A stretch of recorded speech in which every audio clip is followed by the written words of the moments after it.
चिट्टे कुड़ते ते जेबां दोने पासे नी, चिट्टे कुड़ते ते जेबां दोने पासे नी, रैन मुखड़े ते खीड़ खीड़ हासे नी, साथ दइए कल्ले दइए ना दिलासे नी, काटो ऐ फलावरां उत्ते नी कुड़िए तक के। जानकारी ਲਈ ਗੱਲ ਤੁਹਾਨੂੰ ਦੱਸ ਦਿੰਦੇ ਕਿ ਜਸ ਜਲਦ ਆਪਣੀ ਨਵੀਂ ਫਿਲਮ ਲੈ ਕੇ ਆ ਰਹੇ ਨੇ। ਸੋ ਸ਼ੂਟਿੰਗ ਚੱਲ ਜਾਂਦੀ ਹੈ, ਹੋ ਗਈ ਹੈ ਕੰਪਲੀਟ। ਔਰ ਸਭ ਤੋਂ ਵੱਡੀ ਉਸ ਦੇ ਵਿੱਚ ਜਸ ਅਸੀਂ ਇੱਕ ਚੀਜ਼ ਜਿਹੜੀ ਨੋਟ ਕੀਤੀ ਹੈ ਤੁਹਾਡੀ ਲੁੱਕ। ਉਹ ਬੇਸਿਕਲੀ ਨਾ ਜੀ ਲੁੱਕ ਦਾ ਕਿਸੇ ਨੂੰ ਪਤਾ ਨਹੀਂ ਲੱਗਣਾ ਸੀ ਵੀ ਘੁੱਗੀ ਭਾਜੀ ਨੇ ਫੋਟੋ ਪਾਤੀ ਉਹ ਵੀ ਪਛਾਣੋ ਬੰਦਾ ਕੌਣ ਹੈ ਇਹ, ਤੇ ਲੋਕਾਂ ਨੇ ਪਛਾਣ ਲਿਆ ਥੱਲੇ। ਚਲੋ ਪਿਆਰ ਕਰਦੇ ਆ ਸਾਰੇ। ਮੈਨੂੰ ਲੱਗਦਾ ਜਿਹੜੇ ਹੁਣ ਲੋਕ ਮੈਨੂੰ ਜਾਣਦੇ ਆ ਉਹ ਮੇਰੀ ਮਾਤਾ ਨੂੰ ਵੀ ਜਾਣਦੇ ਆ ਸਾਰੇ, ਉਹਨੂੰ ਵੀ ਉਨਾ ਹੀ ਪਿਆਰ ਕਰਦੇ ਆ ਤੇ ਮੈਨੂੰ ਵੀ ਉਨਾ ਪਿਆਰ ਕਰਦੇ ਆ। ਅੱਛਾ, ਸੋਸ਼ਲ ਮੀਡੀਆ ਤੇ ਕਿੰਨੇ ਕੁ ਸਰਗਰਮ ਔਰ ਕਿਸ ਤਰ੍ਹਾਂ ਦੇਖਦੇ ਹੋ ਤੁਸੀਂ ਸੋਸ਼ਲ ਮੀਡੀਆ ਨੂੰ? ਕਿਉਂਕਿ ਰੀਲਸ ਤੇ ਕੋਈ ਵੀ ਚੀਜ਼ ਮੈਨੂੰ ਲੱਗਦਾ ਕਿ ਅੱਜ ਦੇ ਟਾਈਮ ਤੇ ਹਾਈਲਾਈਟ ਕਰਨੀ ਬੜੀ ਈਜ਼ੀ ਹੋ ਗਈ ਹੈ। ਸਮੇਂ ਦੇ ਨਾਲ ਟ੍ਰੈਂਡ ਚੇਂਜ ਹੋ ਜਾਂਦਾ। ਹੁਣ ਰੀਲ ਦਾ ਟ੍ਰੈਂਡ ਬਹੁਤ ਜ਼ਿਆਦਾ ਚੱਲ ਰਿਹਾ। ਮੈਂ ਮਤਲਬ ਦੇਖਦਾ ਤਾਂ ਬਹੁਤ ਨੇ ਲੋਕਾਂ ਦੀਆਂ, ਪਰ ਮੈਂ ਬਣਾਉਂਦਾ ਬਹੁਤ ਘੱਟ ਹੈ। ਮੈਨੂੰ ਲੱਗਦਾ ਵੀ ਮੈਂ ਉੱਦਾਂ ਦਾ ਨਹੀਂ ਹੈਗਾ ਵੀ ਜਿੱਦਾਂ ਦੇ ਉਹ ਐਕਟਿੰਗ ਕਰਨੀ ਪੈਂਦੀ ਆ। ਸੋ ਤੁਹਾਡੀ ਐਲਬਮ ਵੀ ਆ ਰਹੀ ਹੈ, ਉਹਦਾ ਵੀ ਤੁਸੀਂ ਜ਼ਰੂਰ ਦੱਸੋ। ਔਰ ਨਾਲ ਦੀ ਨਾਲ ਤੁਸੀਂ ਟੂਰ ਤੇ ਵੀ ਜਾ ਰਹੇ ਹੋ, ਕੈਨੇਡਾ ਟੂਰ ਹੈ ਤੁਹਾਡਾ। ਜੁਲਾਈ ਤੋਂ ਸਾਡਾ ਕੈਨੇਡਾ ਅਮਰੀਕਾ ਟੂਰ ਸ਼ੁਰੂ ਹੋ ਰਿਹਾ ਜੀ। ਪਹਿਲਾਂ ਕੈਨੇਡਾ ਜਾਵਾਂਗੇ, ਉਦੋਂ ਬਾਅਦ 'ਚ ਅਮਰੀਕਾ ਜਾਵਾਂਗੇ। ਸੋ ਜਸ ਬਹੁਤ ਬਹੁਤ ਸਵਾਗਤ ਹੈ ਜ਼ੀ ਪੰਜਾਬ ਹਰਿਆਣਾ ਹਿਮਾਚਲ ਤੇ। ਬਹੁਤ ਮਿਹਰਬਾਨੀ, ਧੰਨਵਾਦ, ਤੁਸੀਂ ਘਰੇ ਆਏ ਹੋ, ਤੁਹਾਡਾ ਬਹੁਤ ਬਹੁਤ ਜੀ ਆਇਆਂ ਨੂੰ ਵੈਲਕਮ। ਸੋ ਜਸ ਸਭ ਤੋਂ ਪਹਿਲਾਂ ਮੇਰਾ ਸਵਾਲ ਕਿ ਲੋਕ ਫੈਨਸ ਬਹੁਤ ਪਿਆਰ ਕਰਦੇ ਨੇ ਬੇਸ਼ੁਮਾਰ। ਮੈਂ ਤੁਹਾਡਾ ਸੋਸ਼ਲ ਹੈਂਡਲ ਚੈੱਕ ਕਰ ਰਹੀ ਸੀ ਇੰਸਟਾਗ੍ਰਾਮ, ਲੋਕਾਂ ਨੇ ਬੜਾ ਪਿਆਰ ਦਿੱਤਾ। ਤੁਹਾਡੇ ਗਾਣੇ ਵੀ ਰਿਲੀਜ਼ ਹੋਏ ਨੇ, ਲੇਟੈਸਟ 2 ਨੰਬਰ ਸੌਂਗ ਜਿਹੜਾ ਬੜਾ ਅੱਛਾ ਚੱਲ ਰਿਹਾ। ਸੋ ਉਹਨਾਂ ਤੇ ਅਸੀਂ ਜ਼ਰੂਰ ਗੱਲ ਕਰਾਂਗੇ, ਪਰ ਪਹਿਲਾਂ ਮੈਂ ਜ਼ਿਕਰ ਕੀਤਾ ਤੁਹਾਡੀ ਬੈਕਡ੍ਰੌਪ ਦਾ। ਸੋ ਅਵਾਰਡਸ ਦੇ ਨਾਲ ਭਰੀ ਹੋਈ ਹੈ। ਜ਼ਰੂਰ ਮੈਂ ਵਿਸ਼ ਕਰੂੰਗੀ ਕਿ ਤੁਸੀਂ ਇੱਕ ਵਾਰ ਮੈਂਸ਼ਨ ਕਰੋ ਕਿ ਕਿੱਥੇ ਕਿੱਥੇ ਦੇ ਅਵਾਰਡਸ ਨੇ। ਔਰ ਇੱਕ ਚੀਜ਼ ਹੋਰ, ਇੱਕ ਤਸਵੀਰ ਦੇਖ ਰਹੀ ਹਾਂ ਮੈਂ ਪਿੱਛੇ, ਉਹ ਤੁਹਾਡੇ ਨਾਨੀ ਜੀ ਦੀ ਤਸਵੀਰ ਹੈ, ਰਾਈਟ? ਹਾਂਜੀ, ਉਹ ਨਾਨੀ ਜੀ। ਸੋ ਇਹ ਜ਼ਰੂਰ ਤੁਸੀਂ ਇੱਕ ਵਾਰ ਦੱਸੋ ਕਿ ਕਿਹੜੇ ਕਿਹੜੇ ਅਵਾਰਡਸ ਨੇ, ਕਿੱਥੇ ਕਿੱਥੇ ਦੇ ਅਵਾਰਡਸ ਨੇ? ਇਹ ਬੇਸਿਕਲੀ ਸਾਰੇ ਉਹ ਅਸੀਂ ਜਦੋਂ ਫਸਟ ਟਾਈਮ ਕੈਨੇਡਾ ਗਏ ਸੀ, ਉਹ ਉੱਥੇ ਸਾਨੂੰ ਮਿਲਿਆ ਸੀ। ਕੈਨੇਡਾ ਡੇ ਬਹੁਤ ਵੱਡਾ ਮੇਲਾ ਹੁੰਦਾ, ਸਾਡੇ ਦੋਸਤ ਨੇ ਪੰਜਾਬ ਤੋਂ ਕਰਵਾਉਂਦੇ ਆ। ਤੇ ਬਾਕੀ ਇਹ ਸਾਰੇ ਵੱਖ-ਵੱਖ ਪਿੰਡਾਂ 'ਚ ਕਿਤੇ ਟੂਰਨਾਮੈਂਟਾਂ ਦੇ ਗਏ ਆ, ਕਿਤੇ ਕਾਲਜ 'ਚ ਗਏ ਆ ਫੰਕਸ਼ਨ ਕਰਨ, ਕਿਤੇ ਕਿਸੇ ਈਵੈਂਟ ਤੇ ਗਏ ਆ। ਸਾਰਿਆਂ ਤੇ ਲਿਖੀ ਹੋਏ ਆ। ਲੇਟੈਸਟ ਅਸੀਂ ਗਿੱਦੜਬਾਹੇ ਕਰਕੇ ਆਏ ਆ, GGS ਫੈਸਟ, ਇਹ ਉੱਥੋਂ ਦਾ। ਬਾਕੀ ਇਹ ਸਾਰੇ ਮਤਲਬ ਜਿੱਦਾਂ ਸਾਡਾ ਚੱਲ ਰਿਹਾ, ਇਹ ਤਾਂ ਬਹੁਤ ਘੱਟ ਨੇ। ਅੰਦਰ ਇੱਕ ਰੂਮ ਬਣਿਆ ਹੋਇਆ ਸਪੈਸ਼ਲ ਘਰੇ, ਜਦੋਂ ਘਰ ਬਣਾਇਆ ਤਾਂ ਸਪੈਸ਼ਲ ਉਹ ਇਹਨਾਂ ਲਈ ਬਣਾਇਆ, ਕਿਉਂਕਿ ਇਹ ਮੈਨੂੰ ਲੱਗਦਾ ਵੀ ਅੱਜ ਇਹਨਾਂ ਚੀਜ਼ਾਂ ਦੀ ਲੱਗਦਾ ਸਾਨੂੰ ਅਸੀਂ ਦੇਖ ਕੇ ਮੁੜ ਜਾਂਦੇ ਹਾਂ ਵੈਲਿਊ ਘੱਟ ਹੈ, ਪਰ ਅੱਜ ਤੋਂ 10 ਸਾਲ ਬਾਅਦ ਜਦੋਂ ਅਸੀਂ ਇਹਨਾਂ ਨੂੰ ਦੇਖਾਂਗੇ ਤਾਂ ਸਾਨੂੰ ਇੱਕ ਆਪਣਾ ਉਹ ਸਾਰਾ ਪਾਸਟ ਯਾਦ ਆਊਗਾ, ਸਾਰਾ ਉਹ ਜਰਨੀ ਯਾਦ ਆਊਗੀ ਕਿ ਜਦੋਂ ਅਸੀਂ ਇਹਨਾਂ ਪ੍ਰੋਗਰਾਮਾਂ 'ਤੇ ਜਾਂਦੇ ਸੀ। ਚਲੋ ਮਹਾਰਾਜ ਸਭ ਦਾ ਕੰਮ ਕਾਰ ਚੱਲਦਾ ਰੱਖੇ, ਵਧੀਆ ਸਾਰੇ ਭਰਾ ਤਰੱਕੀਆਂ ਕਰਨ, ਪਰ ਇਹ ਇੱਕ ਆਰਟਿਸਟ ਲਈ ਮੈਨੂੰ ਲੱਗਦਾ ਵੀ ਸਭ ਤੋਂ ਵੱਡੇ ਅਵਾਰਡ ਹੁੰਦੇ ਆ।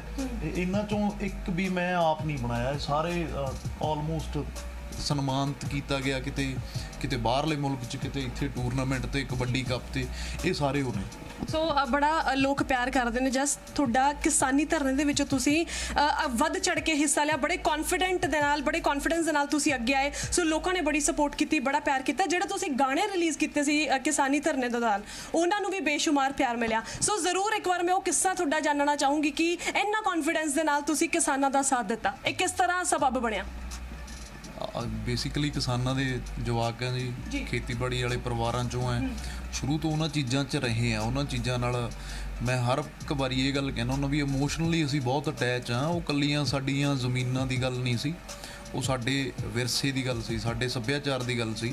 ਉਹਨਾਂ ਮੋਟਰਾਂ 'ਤੇ ਖੇਡ ਕੇ ਅਸੀਂ ਵੱਡੇ ਹੋਏ ਹਾਂ, ਉਹਨਾਂ ਵੱਟਾਂ 'ਤੇ ਤੁਰ ਤੁਰ ਕੇ ਅਸੀਂ ਬਹੁਤ ਕੁਝ ਸਿੱਖਿਆ ਆਪਦੀ ਜ਼ਿੰਦਗੀ ਦਾ। ਉਹਨਾਂ ਖੇਤਾਂ 'ਚ ਟਰੈਕਟਰ ਚਲਾ ਚਲਾ ਕੇ ਅਸੀਂ ਜ਼ਿੰਦਗੀ ਦੇ ਬਹੁਤ ਤਜਰਬੇ ਕੀਤੇ ਆ। ਸੋ ਤਾਂ ਕਰਕੇ ਇਕੱਲੀ ਇਹ ਨਹੀਂ ਕਿ ਜ਼ਮੀਨ ਗਈ। ਮੈਨੂੰ ਲੱਗਦਾ ਵੀ ਅੱਜ ਦੀ ਡੇਟ 'ਚ ਖੇਤੀਬਾੜੀ ਇੱਕ ਪ੍ਰੋਫਿਟੇਬਲ ਕਿੱਤਾ ਨਹੀਂ ਬਚਿਆ, ਪਰ ਫਿਰ ਵੀ ਕਿਸਾਨ ਕਰਦਾ। ਤੁਸੀਂ ਦੇਖੋ ਵੀ ਕਿੱਡਾ ਲਗਾਅ ਹੈ ਉਹਦਾ। ਹਰ ਇੱਕ ਜ਼ਿਮੀਂਦਾਰ ਦਾ ਕੋਈ ਨਾ ਕੋਈ ਸਾਈਡ ਬਿਜ਼ਨਸ ਚੱਲ ਰਿਹਾ ਹੈ, ਕੋਈ ਕਿਸੇ ਦੀ ਦੁਕਾਨ ਹੈ, ਕੋਈ ਹੋਰ ਕਿਸੇ ਦਾ ਮੁੰਡਾ ਕਿਤੇ ਬਾਹਰ ਗਿਆ ਹੋਇਆ, ਕਿਉਂਕਿ ਖੇਤੀ ਤੋਂ ਘਰ ਨਹੀਂ ਅੱਜ ਦੀ ਡੇਟ 'ਚ ਪੂਰਾ ਹੁੰਦਾ। ਪਰ ਫਿਰ ਵੀ ਇੱਕੋ ਸਾਡਾ ਜੱਦੀ ਪੁਸ਼ਤੀ ਕਿੱਤਾ ਹੈ, ਸਾਡੀ ਵਿਰਾਸਤ ਹੈ, ਉਹ ਚੱਲਦੀ ਰਹੂਗੀ। ਇਹ ਨਹੀਂ ਹੈਗਾ ਕਿ ਅਸੀਂ ਉਹਨੂੰ ਪ੍ਰੋਫਿਟ ਲਈ ਕਰਦੇ ਹਾਂ, ਅਸੀਂ ਉਹਨੂੰ ਆਪਣੇ ਲਈ ਕਰਦੇ ਹਾਂ, ਕਿਉਂਕਿ ਉਹ ਸਾਡੀਆਂ ਨਾੜਾਂ 'ਚ ਜਿਹੜਾ ਖੂਨ ਚੱਲ ਰਿਹਾ ਹੈ ਉਹ ਉਹਦੀ ਬਦੌਲਤ ਹੈ। ਮੈਨੂੰ ਇਹ ਲੱਗਦਾ ਕਿ ਜਦੋਂ ਬੰਦਾ ਖੇਤ 'ਚ ਚਲਾ ਜਾਂਦਾ, ਚਾਹੇ ਉਹ ਦੁਨੀਆ ਭਰ ਦੀ ਸਟ੍ਰੈਸ 'ਚ ਹੋਵੇ, ਜਦੋਂ ਖੇਤ ਜਾਂ ਮੋਟਰ 'ਤੇ ਚਲਾ ਜਾਂਦਾ ਉਹ ਰਿਲੈਕਸ ਹੋ ਜਾਂਦਾ। ਤਾਂ ਮੈਨੂੰ ਲੱਗਦਾ ਇੱਕ ਜੰਨਤ ਹੈ ਕਿਸਾਨ ਲਈ।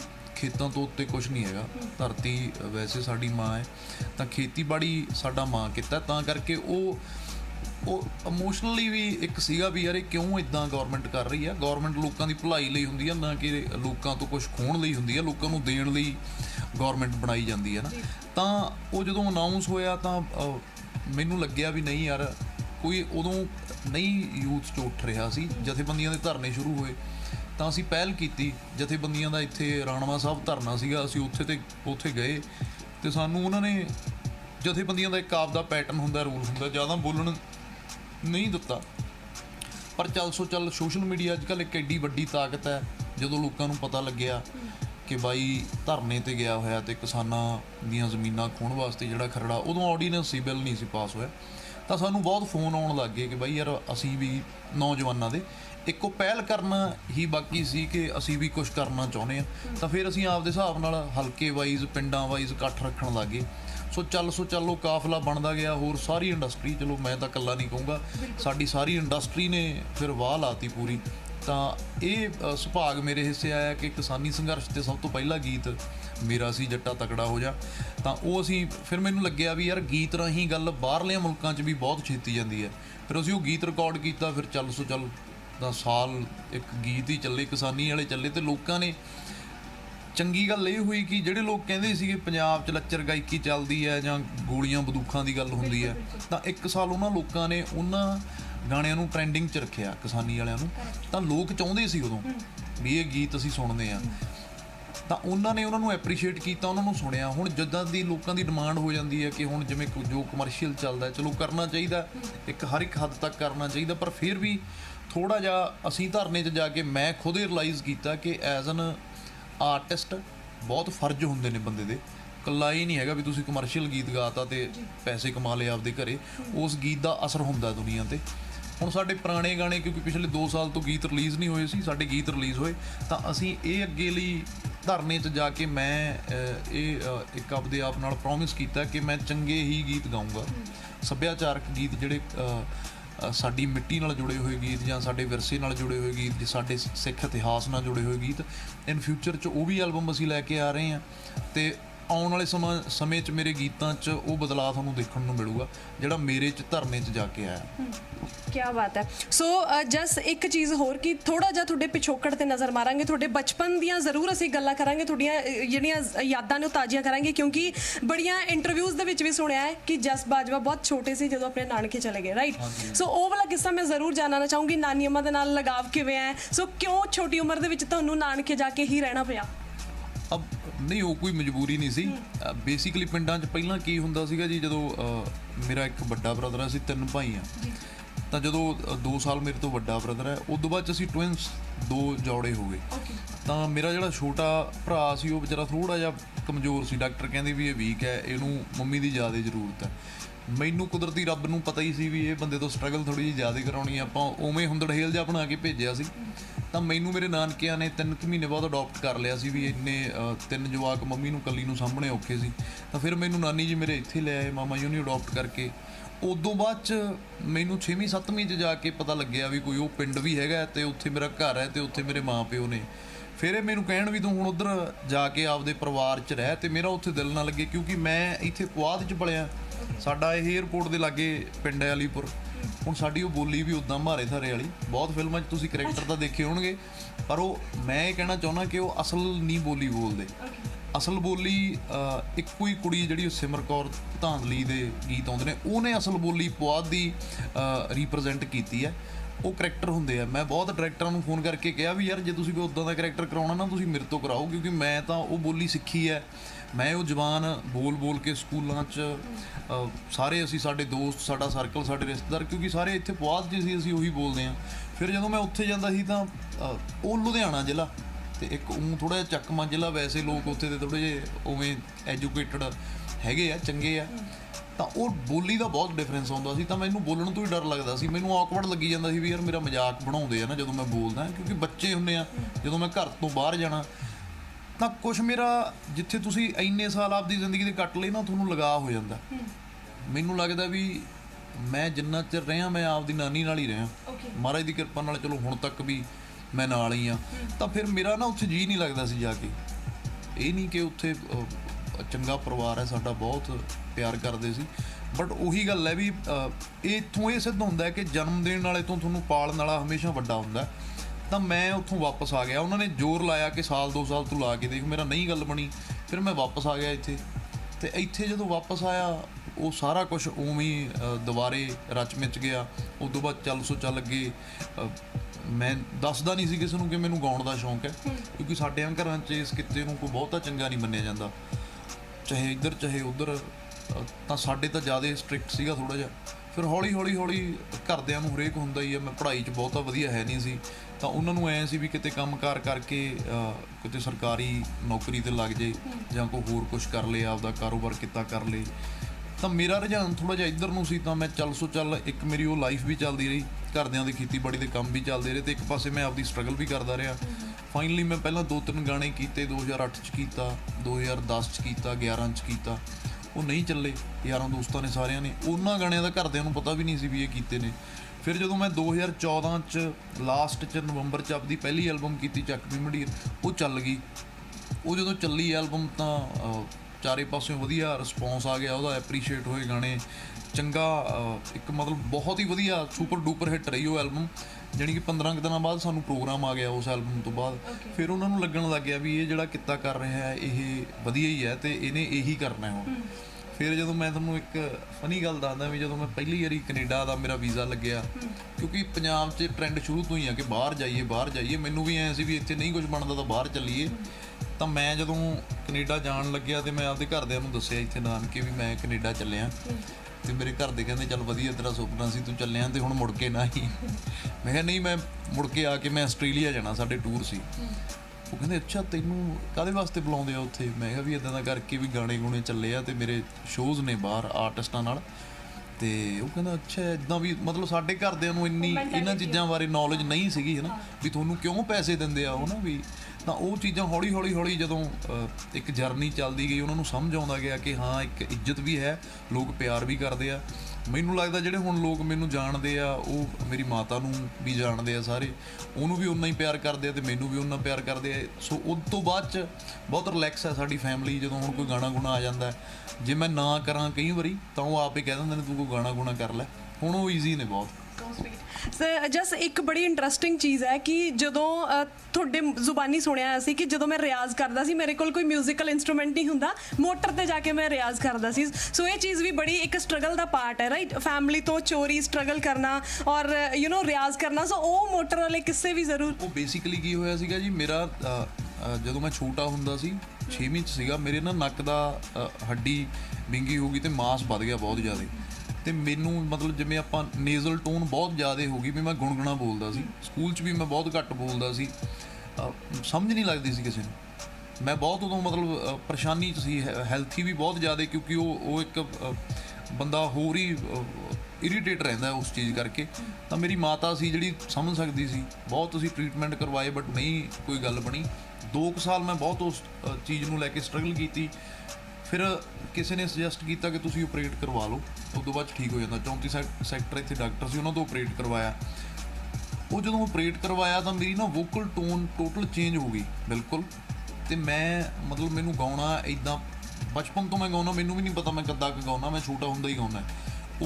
ਉਦੋਂ ਮੈਨੂੰ ਆਪ ਨੂੰ ਲੱਗਦਾ ਹੁੰਦਾ ਸੀ ਵੀ ਮੇਰੀ ਆਵਾਜ਼ ਵਧੀਆ, ਅਤੇ ਮੈਂ ਨਾ ਬਾਈ ਥੋੜ੍ਹਾ ਹਰਭਜਨ ਮਾਨ ਬਾਈ ਵਰਗਾ ਗਾਉਣਾ ਹੈ। ਅਤੇ ਮੈਂ ਉਹਨਾਂ ਦੇ ਗਾਣੇ ਬਹੁਤ ਸੁਣਦਾ ਹੁੰਦਾ ਸੀ ਛੋਟਾ ਹੁੰਦਾ। ਤਾਂ ਉਹ ਜਦੋਂ ਮੇਰੀ ਵੋਕਲ ਟੋਨ ਚੇਂਜ ਹੋ ਗਈ, ਪਹਿਲਾਂ ਤਾਂ ਗੱਲ ਗਾਇਆ ਹੀ ਨਾ ਜਾਇਆ ਕਰੇ। ਫਿਰ ਮੈਂ ਕੀ ਕਰਦਾ ਹੁੰਦਾ ਸੀ, ਫਿਰ ਮੈਂ ਆਪਦੇ ਘਰੋਂ ਸ਼ਾਮ ਨੂੰ 4 ਕੁ ਵਜੇ ਨਿਕਲ ਜਾਣਾ, ਚਾਹ ਚੂ ਪੀ ਕੇ। 4 ਵਜੇ ਵਾਲੀ ਸਾਡੇ ਪਿੰਡਾਂ 'ਚ ਚਾਹ ਬਣਦੀ ਹੈ, ਅਤੇ ਚਾਹ ਪੀ ਕੇ ਮੈਂ ਨਿਕਲ ਜਾਣਾ। ਅਤੇ ਫਿਰ ਮੈਂ ਮੋਟਰ 'ਤੇ ਜਾ ਕੇ ਘੰਟਾ 2-2 ਘੰਟੇ ਮੈਂ ਉੱਚੀ ਗਾ ਕੇ ਹੀ ਦੇਖੀ ਜਾਣਾ। ਵੀ ਮੈਨੂੰ ਐਂ ਸੀ ਵੀ ਮੇਰੀ ਉਹ ਟੋਨ ਸੈੱਟ ਹੋਣੀ ਚਾਹੀਦੀ ਹੈ ਜਿਹੜੀ ਮੇਰੀ ਪਹਿਲਾਂ ਵਾਲੀ ਟੋਨ ਸੀ। ਦਵਾਈਆਂ ਨੇ ਗਲਾ ਬਹੁਤ ਖੁਸ਼ਕ ਕਰਤਾ ਸੀ, ਹੋਰ ਬੜੀਆਂ ਚੀਜ਼ਾਂ ਸੀ। ਫਿਰ 1 ਸਾਲ ਮੈਂ ਉੱਥੇ ਇੱਦਾਂ ਹੀ ਰਿਆਜ਼ ਕੀਤਾ, ਮਤਲਬ ਜਿੰਨਾ ਮੈਨੂੰ ਟਾਈਮ ਲੱਗਦਾ ਸੀ ਮੈਂ ਜਾ ਕੇ ਘੰਟਾ ਕੋਈ ਵੀ ਗਾਣਾ, ਬਾਈ ਹਰਭਜਨ ਦਾ, ਬੱਬੂ ਬਾਈ ਉਹਨਾਂ ਦਾ, ਦੇਬੀ ਉਹਨਾਂ ਦਾ, ਵਾਰਸ ਉਹਨਾਂ ਦਾ, ਬਹੁਤ ਗਾਣੇ ਜਿੰਨੇ ਮਤਲਬ ਮਾਨਕ ਸਾਹਿਬ ਦੇ, ਸਦੀਕ ਸਾਹਿਬ ਦੇ, ਇਹ ਸਾਰੇ ਗਾਣੇ ਮੈਂ ਉੱਥੇ ਕੰਟੀਨਿਊ ਗਾਉਣੇ। ਤਾਂ ਸਾਲ ਕੁ 'ਚ ਜਾ ਕੇ ਉਹ ਟੋਨ ਤਾਂ ਨਹੀਂ ਬਣੀ ਬਟ ਮੈਂ ਗਾਇਕੀ ਜੋਗਾ ਹੋ ਗਿਆ।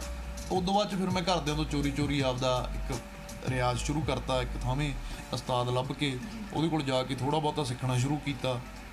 ਉਹਨੇ ਮੈਨੂੰ ਥੋੜ੍ਹਾ ਜਿਹਾ ਬਾਜੇ ਦਾ ਗਿਆਨ ਦਿੱਤਾ। ਸੋ ਉਦੋਂ ਬਾਅਦ 'ਚ ਫਿਰ ਅਸੀਂ ਰੈਡੀ ਸੀਗੇ ਵੀ, ਕਿਉਂਕਿ ਸਾਨੂੰ ਐਂ ਸੀ ਮੇਰੇ ਦੋਸਤਾਂ ਨੇ ਸਾਰਾ ਕੁਝ ਕੀਤਾ, ਜਿੰਨਾ ਫਾਈਨੈਂਸ਼ਲੀ ਪੈਸਾ ਲੱਗਿਆ ਮੇਰੀ ਐਲਬਮ ਤੇ ਉਹ ਸਾਰਾ ਮੇਰੇ ਦੋਸਤਾਂ ਨੇ ਲਾਇਆ।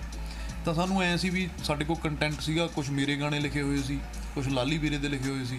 ਅਸੀਂ ਫਿਰ ਉਹ ਐਲਬਮ ਰਿਕਾਰਡ ਕਰਵਾਈ ਤੇ ਉਹਦੇ ਨਾਲ ਚਲੋ ਮਹਾਰਾਜ ਦੀ ਕਿਰਪਾ ਨਾਲ ਵਧੀਆ ਹੁਣ ਤੱਕ ਚੱਲੀ ਜਾਂਦਾ ਜੀ, ਬੈਕ ਟੂ ਬੈਕ। ਜੀ ਸੋ ਤੁਸੀਂ ਜਸ ਸਾਡੇ ਨਾਲ ਹੋਵੋ ਔਰ ਗਾਣਾ ਨਾ ਹੋਵੇ ਤਾਂ ਇਸ ਤੋਂ ਬਿਨਾਂ ਤਾਂ ਇੰਟਰਵਿਊ ਅਧੂਰੀ ਹੈ ਸਾਡੀ। ਸੋ ਮੇਰਾ ਪਰਸਨਲੀ ਫੇਵਰਿਟ ਅਸ਼ਕੇ ਅਸ਼ਕੇ, ਕਿਉਂਕਿ ਜਿੰਨੇ ਰੀਲਸ ਤੇ ਵੀ ਗਾ ਪਾ ਕੇ ਰੱਖਿਆ ਹੋਇਆ ਸੀ, ਤੇ ਇਹ ਗਾਣਾ ਤੁਸੀਂ ਜ਼ਰੂਰ ਵਿਊਅਰਸ ਦੇ ਲਈ ਪ੍ਰੈਜ਼ੈਂਟ ਕਰੋ। ਹਾਂਜੀ। ਹੋ ਟਿਪ ਟੌਪ ਜੱਟਾਂ ਦੇ ਆ ਕੰਮ ਕਰਨੀ, ਚੰਡੀਗੜ੍ਹ ਰੇਂਜ ਪਿੰਡ ਰੱਖੀ ਥਾਰਨੀ, ਰਾਇਲਟੀ ਤੇ ਲਾਇਲਟੀ ਦਾ ਕੰਬੋ ਗੱਭਰੂ ਉਤੋਂ ਲੁੱਕ ਐ ਕਲਾਸੀ ਲਾਉਂਦੀ ਚੰਨ ਚਾਰਨੀ, ਚਿੱਟੇ ਕੁੜਤੇ ਤੇ ਜੇਬਾਂ ਦੋਨੇ ਪਾਸੇ ਨੀ, ਰਹਿਣ ਮੁਖੜੇ ਤੇ ਖਿੜ ਖਿੜ ਹਾਸੇ ਨੀ, ਸਾਥ ਦਈਏ ਕੱਲੇ ਦਈਏ ਨਾ ਦਿਲਾਸੇ ਨੀ, ਕਾਟੋ ਐ ਫਲਾਵਰਾਂ ਉੱਤੇ ਨੀ ਕੁੜੀਏ ਤੱਕ ਕੇ। ਕਿਆ ਬਾਤ ਹੈ, ਕਿਆ ਬਾਤ। ਅੱਛਾ, ਸੋਸ਼ਲ ਮੀਡੀਆ ਤੇ ਕਿੰਨੇ ਕੁ ਸਰਗਰਮ ਔਰ ਕਿਸ ਤਰ੍ਹਾਂ ਦੇਖਦੇ ਹੋ ਤੁਸੀਂ ਸੋਸ਼ਲ ਮੀਡੀਆ ਨੂੰ? ਕਿਉਂਕਿ ਰੀਲਸ ਤੇ ਕੋਈ ਵੀ ਚੀਜ਼ ਮੈਨੂੰ ਲੱਗਦਾ ਕਿ ਅੱਜ ਦੇ ਟਾਈਮ ਤੇ ਹਾਈਲਾਈਟ ਕਰਨੀ ਬੜੀ ਈਜ਼ੀ ਹੋ ਗਈ ਹੈ। ਹਾਂਜੀ, ਸਮਾਂ ਬਦਲ ਗਿਆ। ਪਹਿਲਾਂ YouTube, Facebook ਸੀ, ਫਿਰ YouTube ਆ ਗਈ, ਫਿਰ ਹੌਲੀ ਹੌਲੀ Instagram ਆ ਗਿਆ, ਫਿਰ TikTok ਆ ਗਈ, ਉਦੋਂ ਬਾਅਦ ਰੀਲ ਆ ਗਈ। ਹੁਣ ਇਹਨਾਂ ਸਮੇਂ ਦੇ ਨਾਲ ਟ੍ਰੈਂਡ ਚੇਂਜ ਹੋ ਜਾਂਦਾ। ਹੁਣ ਰੀਲ ਦਾ ਟ੍ਰੈਂਡ ਬਹੁਤ ਜ਼ਿਆਦਾ ਚੱਲ ਰਿਹਾ। ਮੈਂ ਮਤਲਬ ਦੇਖਦਾ ਤਾਂ ਬਹੁਤ ਮੈਂ ਲੋਕਾਂ ਦੀਆਂ, ਪਰ ਮੈਂ ਬਣਾਉਂਦਾ ਬਹੁਤ ਘੱਟ ਹੈ। ਮੈਨੂੰ ਲੱਗਦਾ ਵੀ ਮੈਂ ਉੱਦਾਂ ਦਾ ਨਹੀਂ ਹੈਗਾ ਵੀ ਜਿੱਦਾਂ ਦੇ ਉਹ ਐਕਟਿੰਗ ਕਰਨੀ ਪੈਂਦੀ ਆ। ਸੋ ਮੈਂ ਦੇਖਦਾ ਤੇ ਮੈਂ ਮਾੜਾ ਵੀ ਨਹੀਂ ਕਹਿੰਦਾ ਵੀ ਇਹ ਕੋਈ ਮਾੜੀ ਹੈ, ਪਰ ਮੈਂ ਇਹ ਜ਼ਰੂਰ ਕਹਿਣਾ ਚਾਹੁੰਦਾ ਵੀ ਇੱਕ ਮਾਨ ਮਰਿਆਦਾ ਹੁੰਦੀ ਹੈ ਹਰ ਇੱਕ ਚੀਜ਼ ਦੀ। ਤੁਸੀਂ ਮਰਿਆਦਾ 'ਚ ਰਹਿ ਕੇ ਸਾਰਾ ਕੁਝ ਕਰੋ। ਮਤਲਬ ਇੱਕ ਰੀਲ ਦੇ ਵਿਊ ਲੈਣ ਵਾਸਤੇ ਜਾਂ ਉਹਨੂੰ ਵਾਇਰਲ ਕਰਨ ਵਾਸਤੇ ਕਈ ਵਾਰੀ ਮੈਂ ਦੇਖਦਾ ਹੁੰਦਾ ਵੀ ਕਈ ਨਾ ਲੋਕ ਕੁਝ ਵੀ ਕਰ ਦਿੰਦੇ ਆ, ਬਹੁਤ ਵਲਗਰ ਵੀ ਕਰ ਦਿੰਦੇ ਆ ਤੇ ਬੜਾ ਚੀਪ ਵੀ ਕਰ ਦਿੰਦੇ ਆ। ਉਹ ਤੁਸੀਂ ਮਤਲਬ ਮੈਂ ਤਾਂ ਇਹ ਦੇਖਦਾ ਵੀ ਪਰਿਵਾਰਾਂ ਨੇ ਦੇਖਣਾ ਕਿ ਜਿਹੜੇ ਉਹ ਲੋਕ ਬਣਾਉਂਦੇ ਨੇ ਆਪਦੇ ਪਰਿਵਾਰਾਂ 'ਚ ਮੂੰਹ ਕਿਵੇਂ ਦਿਖਾਉਂਦੇ ਆ ਜਾ ਕੇ, ਉਹਨਾਂ ਚੀਜ਼ਾਂ ਤੋਂ ਬਚਣਾ ਚਾਹੀਦਾ। ਬਾਕੀ ਜਿਹੜਾ ਜਿਵੇਂ ਟ੍ਰੈਂਡ ਚੱਲਦਾ ਉਹਦੇ ਹਿਸਾਬ ਨਾਲ ਚੱਲਣਾ ਚਾਹੀਦਾ, ਕੋਈ ਪ੍ਰੋਬਲਮ ਵਾਲੀ ਗੱਲ ਨਹੀਂ। ਸੋ ਜਾਣਕਾਰੀ ਲਈ ਗੱਲ ਤੁਹਾਨੂੰ ਦੱਸ ਦਿੰਦੇ ਕਿ ਜਸ ਜਲਦ ਆਪਣੀ ਨਵੀਂ ਫਿਲਮ ਲੈ ਕੇ ਆ ਰਹੇ ਨੇ। ਸੋ ਸ਼ੂਟਿੰਗ ਚੱਲ ਜਾਂਦੀ ਹੈ, ਹੋ ਗਈ ਹੈ ਕੰਪਲੀਟ। ਔਰ ਸਭ ਤੋਂ ਵੱਡੀ ਉਸ ਦੇ ਵਿੱਚ ਜਸ ਅਸੀਂ ਇੱਕ ਚੀਜ਼ ਜਿਹੜੀ ਨੋਟ ਕੀਤੀ ਹੈ, ਤੁਹਾਡੀ ਲੁੱਕ। ਉਹਦੇ ਤੇ ਅਸੀਂ ਜ਼ਰੂਰ ਜਾਣਨਾ ਚਾਹਾਂਗੇ ਕਿ ਉਹ ਲੁੱਕ ਚੇਂਜ ਕਰਨ ਵਾਲਾ ਕਿਵੇਂ ਦਾ ਕੈਰੈਕਟਰ ਹੈ ਤੁਹਾਡਾ, ਕਿਸ ਤਰ੍ਹਾਂ ਦੇ ਕੈਰੈਕਟਰ ਦੇ ਨਾਲ ਤੁਸੀਂ ਲੋਕਾਂ ਦਾ ਮਨੋਰੰਜਨ ਕਰੋਗੇ? ਉਹ ਬੇਸਿਕਲੀ ਨਾ ਜੀ, ਲੁੱਕ ਦਾ ਕਿਸੇ ਨੂੰ ਪਤਾ ਨਹੀਂ ਲੱਗਣਾ ਸੀ ਵੀ ਘੁੱਗੀ ਭਾਜੀ ਨੇ ਫੋਟੋ ਪਾਤੀ ਉਹ ਵੀ ਪਛਾਣੋ ਬੰਦਾ ਕੌਣ ਹੈ ਇਹ, ਤੇ ਲੋਕਾਂ ਨੇ ਪਛਾਣ ਲਿਆ ਥੱਲੇ। ਚਲੋ ਪਿਆਰ ਕਰਦੇ ਆ ਸਾਰੇ। ਉਹਦੇ 'ਚ ਉਹ ਕਰੈਕਟਰ ਉੱਦਾਂ ਦਾ ਬੜਾ। ਉਸ ਫਿਲਮ ਲਈ ਮੈਂ ਬਹੁਤ ਵੇਟ ਕੀਤੀ ਕਿ ਮੈਂ ਜੇ ਕਰੂੰਗਾ ਤਾਂ ਮੈਂ ਕੁਝ ਵਧੀਆ ਹੀ ਕਰੂੰਗਾ। ਉਦੋਂ ਪਹਿਲਾਂ ਇੱਕ ਸਾਡੀ ਫਿਲਮ ਸਹੁਰਿਆਂ ਦਾ ਪਿੰਡ ਬਣੀ ਪਈ ਸੀ, ਉਹ ਕੋਵਿਡ ਕਰਕੇ ਸਟਕ ਹੋ ਗਈ ਸੀ। ਉਹ ਵੀ ਹੁਣ ਜੂਨ 'ਚ ਰਿਲੀਜ਼ ਹੋਣ ਜਾ ਰਹੀ ਹੈ। ਉਹਦਾ ਵੀ ਸਾਰਾ ਡਬਿੰਗ ਵਗੈਰਾ ਕੰਪਲੀਟ ਹੋ ਗਿਆ, ਚੱਲ ਜਾਂਦੀ ਹੈ। ਰੀਸੈਂਟਲੀ ਅਸੀਂ ਇੰਗਲੈਂਡ ਸ਼ੂਟ ਕਰਕੇ ਆਏ ਹਾਂ। ਘੈਂਟ ਬॉयਜ਼ ਪ੍ਰੋਡਕਸ਼ਨ ਬਿੱਲੇ ਬਾਈ ਨੇ ਲਾਈ ਹੈ, ਆਪਦਾ ਪ੍ਰੋਡਕਸ਼ਨ ਹਾਊਸ ਲਾਂਚ ਕੀਤਾ ਕੁਲਵਿੰਦਰ ਬਿੱਲੇ ਬਾਈ ਨੇ। ਮੇਰੇ ਨਾਲ ਕੁਲਵਿੰਦਰ ਬਿੱਲਾ ਬਾਈ ਵੀ ਹੈ ਫਿਲਮ ਦੇ ਵਿੱਚ, ਗੁਰਪ੍ਰੀਤ ਘੁੱਗੀ ਜੀ ਨੇ। ਤਾਂ ਉਹ ਬੇਸਿਕਲੀ ਕਰੈਕਟਰ ਉੱਦਾਂ ਦਾ। ਉਹ ਇੱਕ ਬਹੁਤ ਵੱਡਾ ਦੁਖਾਂਤ ਪੰਜਾਬ 'ਚ ਵਾਪਰਿਆ, ਜਿਹਨੂੰ ਅਸੀਂ 84 ਦੇ ਨਾਂ ਨਾਲ ਯਾਦ ਕਰਦੇ ਹਾਂ। ਸਿੱਖ ਇਤਿਹਾਸ ਦੀ ਜੇ ਗੱਲ ਕਰੀਏ, ਸਿੱਖ ਕੌਮ ਦੀ ਜੇ ਗੱਲ ਕਰੀਏ, ਉਹ ਦੁਖਾਂਤ ਉਸ ਕਿਰਦਾਰ ਨਾਲ ਜੁੜਿਆ ਹੋਇਆ। ਸੋ ਉਸ ਕਰੈਕਟਰ ਲਈ ਮੈਂ ਮਿਹਨਤ ਬਹੁਤ ਕੀਤੀ। ਅਸੀਂ ਇੱਥੇ ਰੈਸਲਾਂ ਬਹੁਤ ਲਾਈਆਂ, ਸਭ ਕੁਝ ਬਹੁਤ ਕੀਤਾ। ਤਾਂ ਮੈਨੂੰ ਪਰਸਨਲੀ ਬਹੁਤ ਆਸ ਹੈ ਕਿ ਉਹ ਫਿਲਮ ਲੋਕਾਂ ਨੂੰ, ਜਦੋਂ ਉਹ ਫਿਲਮ ਰਿਲੀਜ਼ ਹੋਊਗੀ ਤਾਂ ਲੋਕ ਕਹਿਣਗੇ ਕਿ ਇੱਦਾਂ ਦੀਆਂ ਫਿਲਮਾਂ ਜ਼ਰੂਰ ਬਣਨੀਆਂ ਚਾਹੀਦੀਆਂ ਨੇ। ਤੇ ਹੁਣ ਚੰਗੀ ਗੱਲ ਇਹ ਹੈ ਕਿ ਉੱਦਾਂ ਦੀਆਂ ਫਿਲਮਾਂ ਸਿਨੇਮੇ 'ਚ ਬਣ ਵੀ ਰਹੀਆਂ ਨੇ।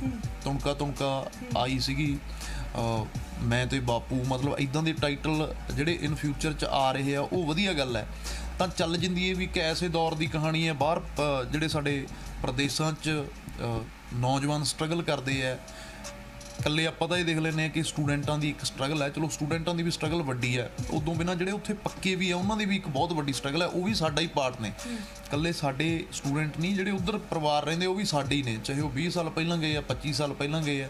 ਜਿਹੋ ਜਿਹਾ ਦੇਸ਼, ਉਹੋ ਜਿਹਾ ਭੇਸ਼, ਉਹਨਾਂ ਦੀ ਬੋਲੀ, ਉਹਨਾਂ ਦੇ ਪਹਿਰਾਵੇ ਬਦਲ ਜਾਂਦੇ। ਉਹਨਾਂ ਦੇ ਪਰਿਵਾਰਾਂ 'ਚ ਕੀ ਪ੍ਰੋਬਲਮ ਹੈ, ਉਹ ਸਾਰਾ ਉਸ ਫਿਲਮ 'ਚ ਇੱਕ ਜਰਨੀ ਹੈ। ਮਤਲਬ ਚੰਗਾ ਕਨਸੈਪਟ ਹੈ, ਚੰਗੇ ਵਿਸ਼ੇ 'ਤੇ ਫਿਲਮ ਬਣੀ ਹੈ। ਅਤੇ ਮੈਨੂੰ ਲੱਗਦਾ ਜਦੋਂ ਰਿਲੀਜ਼ ਹੋਊਗੀ ਤਾਂ ਲੋਕ ਸਾਰਿਆਂ ਦੇ ਕਿਰਦਾਰਾਂ ਨੂੰ ਬਹੁਤ ਐਪਰੀਸ਼ੀਏਟ ਕਰਨਗੇ। ਸੋ ਵੇਟ ਗੇਨ ਕੀਤਾ ਜਾਂ ਲੂਜ਼ ਕੀਤਾ? ਗੇਨ ਕੀਤਾ ਜੀ। ਉਹ 'ਚ 40 ਸਾਲ ਦੇ ਬੰਦੇ ਦਾ ਕਰੈਕਟਰ ਸੀਗਾ ਮੇਰਾ, ਜਿਹੜਾ ਮੈਂ ਕੀਤਾ। ਤੇ ਉਹਦੇ ਕਰਕੇ ਫਿਰ ਲੁੱਕ ਵੀ ਸਾਰੀ ਗੈਟਅਪ ਚੇਂਜ ਕੀਤਾ। ਤਾਂ ਕਾਫੀ ਵਧੀਆ ਐਕਸਪੀਰੀਅੰਸ ਰਿਹਾ ਜੀ। ਸੋ ਤੁਹਾਡੀ ਐਲਬਮ ਵੀ ਆ ਰਹੀ ਹੈ, ਉਹਦਾ ਵੀ ਤੁਸੀਂ ਜ਼ਰੂਰ ਦੱਸੋ। ਔਰ ਨਾਲ ਦੀ ਨਾਲ ਤੁਸੀਂ ਟੂਰ ਤੇ ਵੀ ਜਾ ਰਹੇ ਹੋ। ਕੈਨੇਡਾ ਟੂਰ ਹੈ ਤੁਹਾਡਾ, ਕਿੱਥੇ ਦਾ ਟੂਰ ਹੈ? ਜ਼ਰੂਰ ਇੱਕ ਵਾਰ ਇਹਦੇ ਤੇ ਵੀ ਚਾਨਣਾ ਪਾਓ, ਕਿਉਂਕਿ ਫੈਨਸ ਨੂੰ ਬੇਸਬਰੀ ਨਾਲ ਇੰਤਜ਼ਾਰ ਤਾਂ ਰਹਿੰਦਾ ਹੀ ਹੈ ਕਿ ਜਸ ਬਾਜਵਾ ਕੀ ਨਵਾਂ ਡਿਲੀਵਰ ਕਰਨਗੇ ਹੁਣ।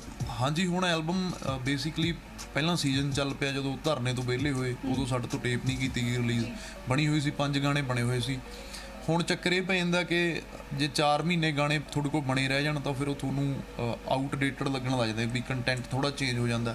ਸੋ ਹੁਣ ਨਵੇਂ ਗਾਣਿਆਂ ਤੇ ਵਰਕ ਚੱਲ ਰਿਹਾ ਜੀ, 4-5 ਗਾਣੇ ਨਵੇਂ ਬਣਾਵਾਂਗੇ ਤੇ ਐਲਬਮ ਰਿਲੀਜ਼ ਕਰਾਂਗੇ ਬਾਹਰਲੀਆਂ ਸ਼ੋਆਂ ਤੋਂ ਪਹਿਲਾਂ। ਜੁਲਾਈ ਤੋਂ ਸਾਡਾ ਕੈਨੇਡਾ ਅਮਰੀਕਾ ਟੂਰ ਸ਼ੁਰੂ ਹੋ ਰਿਹਾ ਜੀ। ਪਹਿਲਾਂ ਕੈਨੇਡਾ ਜਾਵਾਂਗੇ, ਉਦੋਂ ਬਾਅਦ 'ਚ ਅਮਰੀਕਾ ਜਾਵਾਂਗੇ। ਉੱਧਰ ਵੀ ਜਿੰਨੇ ਪ੍ਰਮੋਟਰ ਨੇ ਸਾਰੇ ਸਾਡੇ ਭਰਾ ਹੀ ਨੇ, ਅਸੀਂ ਅਕਸਰ ਉਹਨਾਂ ਕੋਲ ਜਾ ਕੇ ਸ਼ੋਜ਼ ਕਰਕੇ ਆਉਣੇ ਹੁੰਦੇ ਆ। 12-13 ਸ਼ੋਅ ਸਾਡੇ ਅਮਰੀਕਾ 'ਚ ਨੇ, 6-7 ਸ਼ੋਅ ਕੈਨੇਡਾ 'ਚ ਨੇ। ਸੋ ਸਾਰੇ ਉਹਨਾਂ ਨਾਲ ਵੀ ਮੈਨੂੰ ਲੱਗਦਾ ਐਵਰੀ ਈਅਰ ਅਸੀਂ ਉੱਥੇ ਹੀ ਸ਼ੋਅ ਕਰਦੇ ਹਾਂ ਤੇ ਉਹਨਾਂ ਨਾਲ ਵੀ ਇੱਕ ਬੌਂਡਿੰਗ ਬਣ ਜਾਂਦੀ ਹੈ। ਚਾਹੇ ਬਾਹਰ ਪੰਜਾਬੀ ਵੱਸਦੇ ਆ, ਚਾਹੇ ਇੱਥੇ ਵੱਸਦੇ ਆ, ਜਦੋਂ ਵੀ ਕਿਤੇ ਗਾਉਂਦੇ ਆ ਤਾਂ ਲੋਕ ਐਪਰੀਸ਼ੀਏਟ ਕਰਦੇ ਆ, ਪਿਆਰ ਕਰਦੇ ਆ। ਕਿਉਂਕਿ ਕੋਈ ਵੀ ਕਲਾਕਾਰ ਹੈ, ਕੋਈ ਵੀ ਆਰਟਿਸਟ ਹੈ, ਜੇ ਲੋਕ ਜਿੰਨਾ ਚਿਰ ਪਿਆਰ ਕਰਦੇ ਆ ਉਹ ਉਨਾ ਚਿਰ ਹੀ ਕਬੂਲਿਆ ਜਾਂਦਾ। ਜਦੋਂ ਲੋਕਾਂ ਨੂੰ ਲੱਗਦਾ ਹੈ ਕਿ ਉਹ 'ਚ ਵੀ ਆਰਟਿਸਟ ਦੀ ਆਪ ਦੀ ਕਮੀ ਹੁੰਦੀ ਹੈ। ਲੋਕ ਤਾਂ ਆਲਵੇਜ਼ ਸਦੀਕ ਸਾਹਿਬ ਦੀ ਐਡੀ ਉਮਰ ਹੋ ਗਈ, 2 ਵਾਰ MLA 3 ਵਾਰੀ ਬਣ ਲਏ, MP ਬਣ ਲਏ ਤੇ ਹੁਣ ਤੱਕ ਖਾੜੇ ਲਾਈ ਜਾਂਦੇ ਆ, ਤਾਂ ਲੋਕਾਂ ਦਾ ਪਿਆਰ ਹੀ ਹੈ। ਪੰਜਾਬੀ ਨੇ ਜਿਹੜੇ ਆਲਵੇਜ਼ ਤੁਹਾਨੂੰ ਪਿਆਰ ਕਰਦੇ ਆ, ਬਸ ਤੁਸੀਂ ਇਹ ਥੋੜ੍ਹੀ ਜਿਹੀ ਤੁਹਾਨੂੰ ਨਿਗਰਾਨੀ ਰੱਖਣੀ ਪੈਂਦੀ ਹੈ ਕਿ ਤੁਹਾਡੇ ਤੋਂ ਕੁਛ ਗਲਤੀ ਨਹੀਂ ਹੋਣੀ ਚਾਹੀਦੀ। ਜਦੋਂ ਤੁਸੀਂ ਸਲਿੱਪ ਕੀਤਾ ਤੁਹਾਡੀ ਜ਼ਿੰਮੇਵਾਰੀ ਬਹੁਤ ਵੱਧ ਜਾਂਦੀ ਹੈ ਇਸ ਮੁਕਾਮ 'ਤੇ ਆ ਕੇ। ਜਦੋਂ ਤੁਸੀਂ ਥੋੜ੍ਹੇ ਜਿਹੇ ਆਪਦੀ ਤੌਰ ਤੋਂ ਥਿਰਕੇ ਤਾਂ ਮੈਨੂੰ ਲੱਗਦਾ ਲੋਕ ਨਕਾਰ ਦਿੰਦੇ ਆ ਕਿਸੇ ਵੀ ਫੀਲਡ 'ਚ ਹੈ। ਸੋ ਮਹਾਰਾਜ ਦੀ ਕਿਰਪਾ ਨਾਲ ਕਰਨ ਕਰਾਉਣ ਵਾਲਾ ਵਾਹਿਗੁਰੂ ਹਾਲੇ ਤੱਕ ਚੱਲੀ ਜਾਂਦਾ ਜੀ, ਵਧੀਆ, ਸਾਰੇ ਪਿਆਰ ਕਰਦੇ ਆ। ਤੇ ਹੁਣ ਇਹ ਜ਼ਰੂਰ ਹੈ ਕਿ 5-6 ਸਾਲ ਦਾ ਜਿਹੜਾ ਸਾਡਾ ਕੈਰੀਅਰ ਹੈ ਉਹ 'ਚ ਅਸੀਂ ਕਮਰਸ਼ੀਅਲੀ ਹੀ ਗਾਇਆ, ਤਾਂ ਹੁਣ ਇਹ ਲੱਗਿਆ ਕਿ ਹੁਣ ਅੱਗੇ ਜਿੰਨਾ ਗਾਵਾਂਗੇ, ਸੋਸ਼ਲ ਵੀ ਗਾਵਾਂਗੇ, ਸਮਾਜਿਕ ਵੀ ਗਾਵਾਂਗੇ ਤੇ ਨਾਲ ਦੀ ਨਾਲ ਇਤਿਹਾਸਿਕ ਵੀ ਗਾਵਾਂਗੇ। ਕਿਉਂਕਿ ਸਾਡੇ ਗੁਰੂਆਂ ਦਾ ਇੱਕ ਬਹੁਤ ਵੱਡਾ ਇਤਿਹਾਸ ਹੈ, ਪੰਜਾਬ ਦੀ ਧਰਤੀ ਹੈ, ਇੱਥੇ ਬਹੁਤ ਵੱਡੇ ਯੋਧਿਆਂ ਨੇ ਜਨਮ ਲਿਆ। ਉਹ ਯੋਧੇ ਜਿਨ੍ਹਾਂ ਦੀ ਕਦੇ ਕਿਸੇ ਨੇ ਗੱਲ ਨਹੀਂ ਕੀਤੀ, ਅਸੀਂ ਕੋਸ਼ਿਸ਼ ਕਰਾਂਗੇ ਕਿ ਇਨ ਫਿਊਚਰ 'ਚ ਐਲਬਮ ਕਰਾਂਗੇ ਜੀ ਹੁਣ ਉਹਨਾਂ ਲਈ। ਸੋ ਜਸਟ ਜਾਂਦੇ ਯੂਥ ਲਈ ਕੀ ਮੈਸੇਜ ਹੈ? ਯੂਥ ਬਹੁਤ ਸਿਆਣਾ ਹੈ ਜੀ ਅੱਜ ਕੱਲ੍ਹ ਦਾ। ਬਸ ਮੈਂ ਇਹੀ ਬੇਨਤੀ ਕਰੂੰਗਾ ਕਿ ਹਰ ਇੱਕ ਬੰਦੇ ਨੂੰ ਆਪਣੇ ਘਰ ਤੋਂ ਸਿੱਖਿਆ ਸਾਰਿਆਂ ਨਾਲੋਂ ਜ਼ਰੂਰੀ ਹੁੰਦਾ। ਜਿਹੜਾ ਬੰਦਾ ਘਰਦਿਆਂ ਦਾ ਸਤਿਕਾਰ ਜਾਂ ਘਰੋਂ ਕੁਝ ਸਿੱਖ ਨਹੀਂ ਸਕਦਾ, ਉਹ ਸਾਰੀ ਜ਼ਿੰਦਗੀ ਬਾਹਰ ਵੀ ਕੁਝ ਨਹੀਂ ਸਿੱਖ ਸਕਦਾ। ਆਪਣੇ ਮਾਂ-ਪਿਓ ਦੀ ਇੱਜ਼ਤ ਕਰੋ, ਸੇਵਾ ਕਰੋ, ਪਰਿਵਾਰ ਨਾਲ ਰਹੋ ਤੇ ਜ਼ਿੰਮੇਵਾਰ ਜ਼ਰੂਰ ਬਣੋ, ਜਿਹੜੀ ਸਭ ਤੋਂ ਵੱਡੀ ਗੱਲ ਹੈ। ਜਿਹੜਾ ਬੰਦਾ ਜ਼ਿੰਮੇਵਾਰ ਨਹੀਂ ਹੈਗਾ, ਮੈਨੂੰ ਲੱਗਦਾ ਉਹ ਜ਼ਿੰਦਗੀ 'ਚ ਕਦੇ ਵੀ ਕਾਮਯਾਬ ਨਹੀਂ ਹੋ ਸਕਦਾ। ਜ਼ਿੰਮੇਵਾਰੀਆਂ ਨਿਭਾਉਣੀਆਂ, ਚਾਹੇ ਉਹ ਆਪਦੇ ਕੰਮ ਲਈ, ਚਾਹੇ ਉਹ ਆਪਣੇ ਪਰਿਵਾਰ ਲਈ, ਚਾਹੇ ਉਹ ਆਪਣੇ ਸ਼ੌਂਕ ਲਈ। ਮੈਂ ਤੁਹਾਨੂੰ ਇੱਕ ਗੱਲ ਦੱਸ ਦਿੰਦਾ ਵੀ ਮੈਂ ਜਦੋਂ ਸਟਰਗਲ ਕਰਦਾ ਸੀ ਨਾ ਜੀ, ਮੈਨੂੰ ਲੋਕ ਕਹਿੰਦੇ ਸੀ ਵੀ ਇਹ ਕਮਰਸ਼ੀਅਲ ਐਂਗਲ ਹੈ ਇੱਕ, ਵੀ ਇੱਥੇ ਇੰਨੇ ਪੈਸੇ ਲੱਗਦੇ ਆ ਵੀ ਤੂੰ ਕਿੱਥੋਂ ਲੈ ਕੇ ਆਏਗਾ। ਪਰ ਮੈਂ ਉਸ ਆਪਣੇ ਸੁਪਨੇ ਲਈ ਬਹੁਤ ਜ਼ਿੰਮੇਵਾਰ ਤੇ ਸੱਚਾ ਸੀ। ਰੋਜ਼ ਮੈਂ ਉਹਦੇ ਬਾਰੇ ਸੋਚਦਾ ਸੀ, ਮੈਂ ਇੱਕ ਦਿਨ ਆਰਟਿਸਟ ਬਣੂੰਗਾ ਹੀ ਬਣੂੰਗਾ। ਜਦੋਂ ਮੈਂ ਬਣਿਆ ਨਹੀਂ ਸੀ ਤੇ ਫਿਰ ਮਹਾਰਾਜ ਨੇ ਮਿਹਰ ਕੀਤੀ, ਤੁਹਾਡੀਆਂ ਨੀਤਾਂ ਨੂੰ ਭਾਗ ਲਾਉਂਦਾ। ਸੋ ਤੁਸੀਂ ਸੱਚੇ ਰਹੋ ਜੀ, ਬਸ ਮੈਂ ਇੰਨਾ ਹੀ ਯੂਥ ਨੂੰ ਸੁਨੇਹਾ ਦਊਂਗਾ। ਸੋ ਬਹੁਤ ਧੰਨਵਾਦ, ਆਪਣਾ ਕੀਮਤੀ ਸਮਾਂ ਦਿੱਤਾ ਤੁਸੀਂ ਸਾਨੂੰ। ਬਹੁਤ ਮਿਹਰਬਾਨੀ ਜੀ ਦੀ ਤੁਹਾਡੀ, ਤੁਸੀਂ ਘਰੇ ਆਏ, ਬਹੁਤ ਚੰਗਾ ਲੱਗਿਆ ਤੁਹਾਡੇ ਨਾਲ ਗੱਲਬਾਤ ਕਰਕੇ। ਵਾਹਿਗੁਰੂ ਤੁਹਾਨੂੰ ਵੀ ਸਾਰਿਆਂ ਨੂੰ ਚੜ੍ਹਦੀ ਕਲਾ 'ਚ ਰੱਖੇ। ਬਹੁਤ ਮਿਹਰਬਾਨੀ। ਸੋ ਇਹ ਜੀ ਮੇਰੇ ਨਾਲ ਜਸ ਬਾਜਵਾ, ਜਿਨ੍ਹਾਂ ਦੇ ਨਾਲ ਖਾਸ ਗੱਲਬਾਤ ਕੀਤੀ ਹੈ। ਆਪਣੇ ਆਉਣ ਵਾਲੇ ਪ੍ਰੋਜੈਕਟ ਦੇ ਬਾਰੇ ਵੀ ਉਹਨਾਂ ਨੇ ਡਿਟੇਲਸ ਦੇ ਦਿੱਤੀਆਂ ਨੇ ਕਿ ਕੁਝ ਖਾਸ ਜੋ ਹੈ ਫੈਨਸ ਦੇ ਲਈ ਲੈ ਕੇ ਆ ਰਹੇ ਨੇ। ਇਸੇ ਤਰ੍ਹਾਂ ਮੈਂ ਐਂਟਰਟੇਨਮੈਂਟ ਦੇ ਅਪਡੇਟਸ ਲੈ ਕੇ ਤੁਹਾਡੇ ਸਾਹਮਣੇ ਹਾਜ਼ਰ ਹੁੰਦੀ ਰਹੂੰਗੀ। ਤਦ ਤੱਕ ਲਈ ਮੈਨੂੰ ਦਿਓ ਇਜਾਜ਼ਤ। ਕੈਮਰਾਮੈਨ ਭਰਤ ਦੇ ਨਾਲ ਮਨਪ੍ਰੀਤ ਖੁੱਲਰ, ਜ਼ੀ ਪੰਜਾਬ ਹਰਿਆਣਾ ਹਿਮਾਚਲ।